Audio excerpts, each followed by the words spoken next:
प्रणाम जोहार। मैं गोपाल शर्मा न्यूज मकरांत झारखंड आपको बताते चले कि आज भी झारखंड के संस्थान पगना में देवघर जिला के सुदूर देहात में लोग कितनी समस्याओं में है। बहुत सारी समस्या है। आज भी लोग बेरोजगार हैं और लोगों को रोजगार के लिए दूसरे राज्यों में प्लान करना पड़ रहा है। दिन में लोग गांव में कम से कम मर्द तो नहीं मिलते हैं। आज इसी मुद्दा को लेकर सामाजिक कार्यकर्ता कुमार विनोद ने जिले के सुदूर प्रखंड करो प्रखंड के बसकुप्पी में एक माझी हराम जोग माझी गोरायत नायके और प्राणिक के मुद्दों को लेकर सम्मेलन किया, लोगों का जुटान किया, महारैली किया। और आपको बताते चले कि इस रैली में उन्होंने कई मुद्दा उठाया, क्षेत्र के कई मुद्दा समस्याओं को उठाया, लोगों की बेरोजगारी का मुद्दा उठाया, सरकारी योजना में चल रहा है भ्रष्टाचार का मुद्दा उठाया, कमीशन खोरी का मुद्दा उठाया। और इन सारे मुद्दाओं को उठाते हुए उन्होंने आह्वान किया, अर्थात सामाजिक कार्यकर्ता जिन्होंने इन माझी हराम और उनके समाज के अन्य लोगों की समस्याओं को लेकर जो मुद्दा उठाया और साथ ही आह्वान किया कि उनका महाहल्ला बोल या महारैली या उलगुलान कहे वह आगामी 21 फरवरी को देवघर समाहरणालय पर होगा, जिनमें लोगों के आवास, लोगों के रोजगार, लोगों की योजनाओं में की जा रहे कमीशन खोरी, घोटालेबाजी आदि मुद्दा प्रमुख रहेगा। श्री कुमार ने इन माझी हराम समेत उनके अन्य लोगों के सम्मेलन और सम्मान समारोह को संबोधित करते हुए कहा कि आज सरकार, चाहे कोई भी सरकार जो पिछले 22 वर्ष में नवसृजित झारखंड में जो सरकार बनी, सभी सरकारों ने इन आदिवासियों का शोषण किया, इनके अधिकार हक हकूक का हनन किया और आज तक किसी सरकार ने भी इनके अधिकारों को नहीं दिया। इसके साथ ही उन्होंने कहा कि इतना ही नहीं, आज जिले में जितनी भी योजनाएं चल रही है वह कमीशन खोरी के आधार पर चल रहा है। उन्होंने स्पष्ट कहा कि कई ऐसी योजनाएं चल रही है, कई ऐसे लाभुकों को योजना दिया गया है जिसकी जानकारी स्वयं लाभुक को नहीं है, लेकिन उनके नाम पर राशि निकल गई है। इसके साथ ही उन्होंने कहा, आह्वान किया कि आज आदिवासी अपनी परंपरा को छोड़ रहे हैं, जिसके कारण उन्हें कई समस्याओं से दो चार होना पड़ रहा है। उन्होंने कहा कि आदिवासियों को अपने हक हकूक के लिए लड़ना होगा, अधिकार के लिए लड़ना होगा, आंदोलन करना होगा, उन्हें अपने अधिकार के लिए लड़ना और मरना होगा। उन्होंने इसके साथ ही आह्वान किया कि आगामी 21 अप्रैल को क्षेत्र के हजार की संख्या में जो आदिवासी है, गरीब है, दबे हैं, कुचले हैं, शोषित है, पीड़ित है, वे अपने हक हकूक के लिए जिला मुख्यालय देवघर पहुंचे और समाहरणालय पर प्रदर्शन करें। और उन्होंने स्पष्ट कहा कि उनका आंदोलन तब तक जारी रहेगा जब तक उनकी समस्याओं का समाधान नहीं कर दिया जाता है। वे समाहरणालय में उपायुक्त को घेरेंगे और तब तक घेरेंगे जब तक उपायुक्त को समाहरणालय से नहीं निकलने देंगे, जब तक उनकी समस्याओं का समाधान नहीं कर दिया जाता है। आइए सुनते हैं उन्होंने क्या कहा।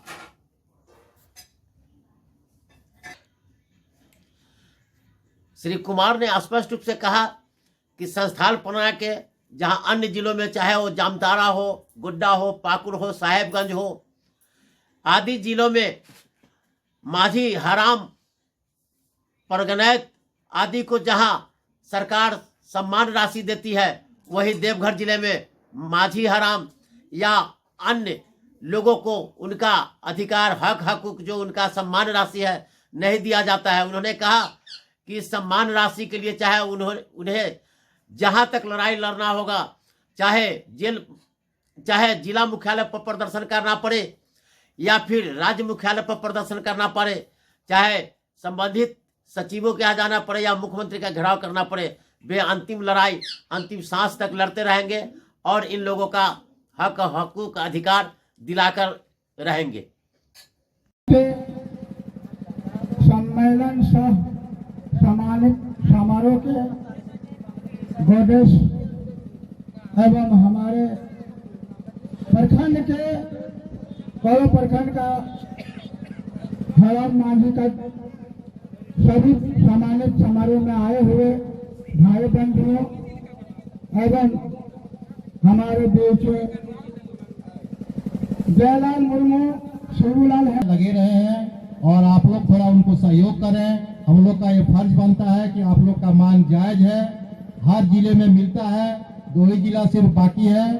आपके मांग के लड़ाई के लिए यही एक आदमी है जो आपके हक के लिए लड़ सकते हैं, इसलिए इनको हम लोग भरपूर साथ दें, समर्थन दें। इन्हीं बातों के साथ मैं अपने वक्तव्य को ये हम गरीबों को लाभ दिलाने वाला नेता है, हर वक्त पे साथ देता है, हर समस्या को समाधान करता है, इसी का नाम नेता कहा जाता है। आज हमारे और आपके बीच उपस्थित है, किसी ने क्या ही खूब कहा, किसी ने क्या ही खूब लिखा है। लोग डूबते हैं तो समंदर को दोष देते हैं, लोग डूब जाते हैं तो समंदर को दोष देते हैं, मंजिल ना मिले तो मुकद्दर को दोष देते हैं। लोग डूबते हैं तो समंदर को दोष देते हैं। समंदर को दोष क्यों देते हैं? क्योंकि हम लोग जाके डूब जाते हैं। लोग डूबते हैं तो समंदर को दोष देते हैं, मंजिल ना मिले तो मुकद्दर को दोष देते हैं। खुद तो संभल कर चल नहीं सकते, जब ठेस लगती है तो पत्थर को दोष देते हैं। भाइयों बहनों, याद रखना, आज हम लोगों को जो भी, चाहे स्थानीय विधायक हो, कोई भी हो, स्थानीय सांसद हो, आज हम लोगों को तेजपत्ता किस तरह इस्तेमाल किया नहीं देखते हैं। मीट मछली बनाते समय डाल दिया, सेंट ले लिया और खाते समय निकाल दिया। वैसा आज हमारे कुमार विनोद जी उपस्थित है, मौजूद है, एक जिम्मेवार व्यक्ति है। इतना जरूर जान लीजिए, कोई भी बाप अपने जब बच्चे को गोद में उठाते हैं ना, तो याद रखना, बच्चे को जब उठाते हैं तो बच्चे को बाप अगर गोद में उठाते हैं और गोद में लेके कभी कभी हवा में उछाल देते हैं तो वो मुस्कुराता है, उसे मालूम है कि हमें गिरने नहीं देगा। तो याद रखना, आज हमारे कुमार विनोद जी उपस्थित है। मैं इनसे कहूंगा कि आप जो भी, आज अगर ये कोई विधायक नहीं है, ये नेता है, इसी का नाम नेता है, जो हर वक्त पे साथ देता है, हर मुसीबत को, समस्या का समाधान करने वाला, इसी का नाम नेता है। ये हर समस्या को, गरीबों को नेता कैसा हो, गरीबों को लाभ दिलाने वाला नेता कैसा हो, भ्रष्टाचार को खत्म करने वाला नेता कैसा हो, मधुपुर विधानसभा का नेता कैसा हो। अब मैं दुमका जिले में आता था, दुमका जिला से देवघर, गोड्डा, साहबपुर और जमतारा जिला है, जो कि हम लोग को नहीं मिल पा रहा है। इसलिए हम लोग इस आंदोलन के रूप में और आप सब का सहयोग और चाहिए तो हम लोग अवश्य इस जीत को और अपनी बातों को रखेंगे। मांझी हराम, चौक मांझी, घोड़े, नायके एवं पालिका। आज फिर मेरे लिए एक ऐतिहासिक पल है, क्योंकि आज से लगभग 22 साल पहले गंजोबाड़ी पंचायत के केराकोल जंगल में मुझे मांझी हराम को सम्मानित करने का अवसर मिला था, और 22 साल के बाद आज इस सिद्धू कालू चौक पर पुनः मुझे मांझी हराम को सम्मानित करने का अवसर मिला है। इसलिए आज का दिन मेरे लिए ऐतिहासिक पल। मैं बहुत ज्यादा तो कहना नहीं चाहूंगा, इतना जरूर कहूंगा कि झारखंड निर्माण का यह 22वां साल भी नहीं। जैसे 22 साल का नौजवान विकलांग हो जाता है, ये विकलांगता का रूप ले लिया, और 22 साल की उम्र में भी अब झारखंड लड़खड़ा के चलना शुरू कर दिया। आप जानते हैं कि झारखंड बनने के पहले लोगों ने क्या क्या सपना नहीं देखा था, कितने तरह के सपने देखे थे, कितने लोग अपनी जान की बाजी लगाए, कितने माँ बिना बेटा का रह गए और कितना बेटा अपना बाप को खो दिया। और सपना देखा था कि जब अगुआ राज मिलेगा मुझे तो मेरे बाल बच्चे को दिल्ली, पंजाब, गुजरात काम करने के लिए नहीं जाना पड़ेगा। लोग सपना देखा था कि अगुआ राज होगा तो मेरे खेत में पानी होगा, हर हाथ को काम होगा। लेकिन 22 साल झारखंड बने हो गया। सरकारी के सरकारी तो छोड़ दीजिए, मजदूरी का काम भी आज यहाँ लोगों का हाथों में नहीं मिल रहा है। मनरेगा चालू है, लेकिन यहाँ के नौजवान, यहाँ की युवक युवतियां जोरामो में, मदरकट्टा में, विद्यासागर में रोजाना ट्रेन पकड़ के बंगाल काम करने जाता है और शाम को लौट के आती है, तब उसके घर में चूल्हा जलता है। यही अगुआ राज है मेरा, यही अगुआ राज मिला है मुझे।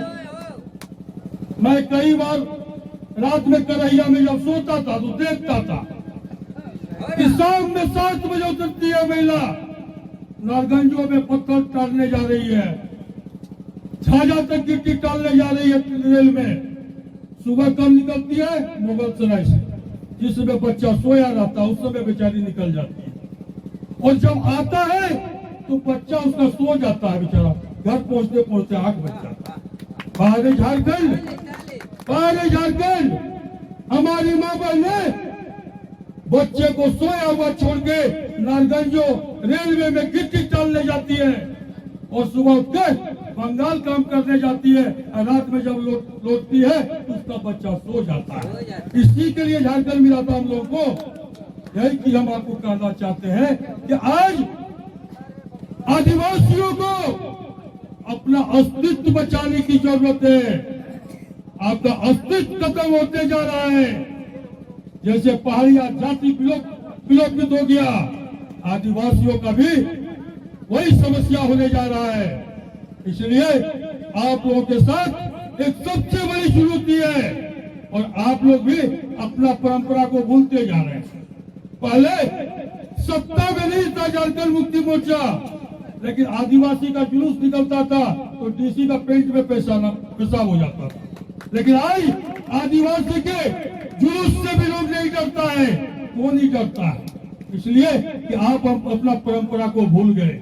हर लोगों के घर में तीर धनुष होता था, अब सिर्फ एगो माझी हराम के घर में तीर धनुष होता है, किसी के यहाँ तीर धनुष नहीं आता है। तो आप अपने परंपरा को भूलते जा रहे हैं। आप अपने परंपरा को भूलते हैं, इसलिए आपका भी वजन कम होते जा रहा है। इसलिए आप अपने परंपरा को पहले जिंदा कीजिए और एक आंदोलन और करने की जरूरत है। जैसा आप लोग लड़के झारखंड लिए, उसी तरह विकास राशि में भी हिस्सेदारी लेने के लिए एक आंदोलन और आपको करना पड़ेगा। नहीं तो आपको झारखंड का सही लाभ नहीं मिल पाएगा। आप लोग क्या अखबार में पढ़ते हैं, रोज टीवी में देखते हैं कि आज फलाना पदाधिकारी क्या छापामारी हुआ, 19 करोड़ पकड़ा गया, 20 करोड़ पकड़ा गया, 40 करोड़ पकड़ा गया। अब सोचिए, सब अफसर के यहाँ 40 करोड़ 50 करोड़, नेता के यहाँ छापामारी होता है, उसके यहाँ भी 40 करोड़ 50 करोड़, और यहाँ का नहीं आदिवासी आज भी भूखे मर रहा है। तन पर कपड़ा नहीं है, बाल बच्चे को पढ़ाई नहीं दे पा रहा है, अपना इलाज नहीं करा पा रहा है। तो ये हमारे यहाँ समस्या है। दो मंत्री जिला का कहता है कि झारखंड को सूखा क्षेत्र घोषित कर दिया। क्या मिला सूखा क्षेत्र घोषित करने से? एक छटाक अनाज नहीं मिला है क्या आपको? फिर क्यों अखबार में सूखा क्षेत्र घोषित कर रहे हो यार? ये सिर्फ सारा घोषणाएं अखबारों तक सीमित है। आपको याद होगा कि अगले वित्तीय वर्ष में आदिवासियों के लिए 138 करोड़ रुपया झारखंड सरकार को दिया गया, लेकिन मार्च आने में मात्र 1-1.5 महीना बचा है। 11 महीना में मात्र 13 करोड़ रुपया खर्च हुआ। 138 करोड़ में 13 करोड़ रुपया खर्च हुआ। अब सारा पैसा फिर वापस हो जाएगा।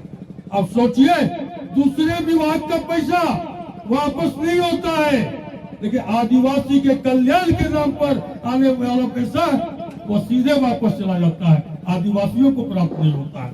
ये सोतेला व्यवहार आपके साथ हो रहा है। इसलिए हम आपको कहना चाहेंगे कि आप अपने राम लक्ष्मण को, आप अपने बेटे राम लक्ष्मण को भ्रष्टाचार के खिलाफ लड़ाई लड़ने में डाल दीजिए, क्योंकि आदिवासी भाइयों, आप हनुमान का दूसरा रूप है। आप हनुमान का दूसरा रूप है। जंगल में जैसे हनुमान लोग रहा करते थे, आज जंगल का रखवाली, जंगल में रहने वाले आप हैं। आप आदिवासी भाइयों, हनुमान का दूसरा पीढ़ी आप लोग हैं। हनुमान के बिना कोई लड़ाई राम पूरा नहीं कर पाया था। आपके बिना कोई लड़ाई झारखंड का पूरा नहीं होने वाला है। इसलिए आज आपको जगने की जरूरत है। और खास करके मैं यहाँ के नौजवानों को कहना चाहूंगा कि नौजवान दोस्तों, अगर सचमुच में करो का तस्वीर बदलना चाहते हो, मार्गो मुंडा का तस्वीर बदलना चाहते हो, मधुपुर का तस्वीर बदलना चाहते हो, यहाँ के नौजवानों को आगे आना होगा और जुल्म अत्याचार के खिलाफ फिर एक आंदोलन तेज करना होगा, क्योंकि इतना भ्रष्टाचार बढ़ गया है कि बिना पैसा का कोई सुनता तक नहीं है। क्या ब्लॉक में बिना पैसा का कोई सुनता है जी? एक पकड़ी सेब को वीडियो बेच लेता है, एक डोबा को लोग बेच लेता है, एक कुआं को लोग बेच लेता है बिना पैसा का। किसी को अभी हमको पिपरा का मंत्री का गांव है, वहाँ का वार्ड सदस्य रूपलाल बोल रहा था कि सर मेरे यहाँ 4 योजना की पैसा की निकासी हो गई मंत्री के गांव में, और लाभुक को पता भी नहीं है कि पैसे की निकासी हो गई। उसको खुद पता नहीं है कि पैसे की निकासी हो गई और 4 योजना का पैसा निकल गया। तो ये भ्रष्टाचार का आलम। जब वह मेरा वीडियो दिखाया वीडियो को, तो इसको कहता है यार तुम कहाँ मेरा खिलाफ में बोल रहे हो, तुम अपना काम करा लो, नहीं पता नहीं है कहाँ पैसा देना पड़ता है। हमको यही हम जानना चाहते हैं कि कहाँ पैसा देते हो, बताओ जनता के पास, क्योंकि वह पैसा जनता का पैसा है जो पैसा तुम ऊपर पहुंचाते हो। और अब जनता अपना पैसा में किसी को कमीशन लेने नहीं देगा। अब यहाँ के नौजवानों ने ये संकल्प कर रखा है, इसलिए हमने दोनों ब्लॉक के वीडियो को कह दिया है कि आज के बाद वीडियो साहब किसी आदिवासी से, किसी गरीब दलित से, किसी अल्पसंख्यक से आप पगड़ी और पीसी मांगिएगा तो कुमार विनोद फिर वो उग्र रूप धारण करेगा। तो आज से 20 साल पहले सर्वप्रथम कुमार विनोद का, और सोने नहीं देंगे। ये हमने कहा, एक दिन करो वीडियो बोलता है भाई जी हम 5 दिन से सोए नहीं। हमने कहा है भाई इतना ही आप आग लगा दी है कि नींद ही नहीं होती है। हमने जब नोट वसूल के भर रहा था उसमें तो खूब बढ़िया नींद आ रहा था। जब ऊपर में गए देखने तो पता चला कि डीडीसी भी जांच करने आया, तो वो लालीडी के मनरेगा पार्क में तरफ मीट चावल खाया और झोला लिया चल दिया। अब डीसी को कहने जाइए, उसका भी यही हाल है। एक कहानी हम सुनाते हैं आपको। एक मौलवी जी थे बेचारे, जा रहे थे रास्ते में, एक लड़का खड़े खड़े पेशाब कर रहा था, छिटका पड़ गया मौलवी जी को। कहा चलो भाई इसका बाप को कहते हैं। लड़का बड़ा बदमाश हो जाता है, जाते जाते देखता है कि आदमी छतवे पर से घूम घूम के मुत रहा है। बोला ये क्या है वो? बोला उसी का बाप है जो खड़े खड़े मुत रहा था। कल के बताइए, जिसका बापे साला छत पर से घूम घूम के मुत रहा है तो उसका बेटा खड़ा खड़ा मुता तो क्या मुता। तो उसी तरह आज भ्रष्टाचार का ये आलम है कि वीडियो ब्लॉक बिल्डिंग से मुत रहा है, तो डीसी कलेक्ट्रेट की बिल्डिंग से मुत रहा है, और मुख्यमंत्री प्रोजेक्ट बिल्डिंग से मुत रहा है, और प्रधानमंत्री सीधे लाल किला पर से मुत रहा है। किसको कहने के लिए? इसलिए आपको समझना होगा, अपना अधिकार के लिए आपको लड़ना होगा। अब कोई आपको कुछ देता नहीं है। आप लोग जो कहते हैं एमएलए साहब आएंगे, मंत्री साहब आएंगे, एमपी साहब आएंगे, वो लोग खुद आपके पैसे से वेतन लेता है। वेतन लेने वाला क्या होता है? नौकर। वेतन किसको मिलता है? नौकर। और देता कौन है? मालिक।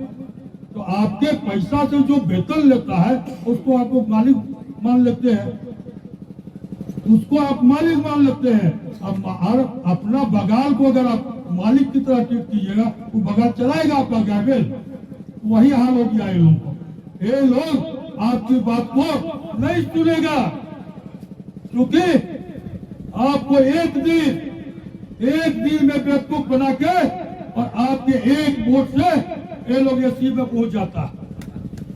एक दिन की गलती से आप इसको एसी में पहुंचा देते हैं। फिर आदिवासी का चेहरा गर्द करने लगता है, अल्पसंख्यक का चेहरा गर्द करने लगता है, दलित का चेहरा उसको गर्द करने लगता है।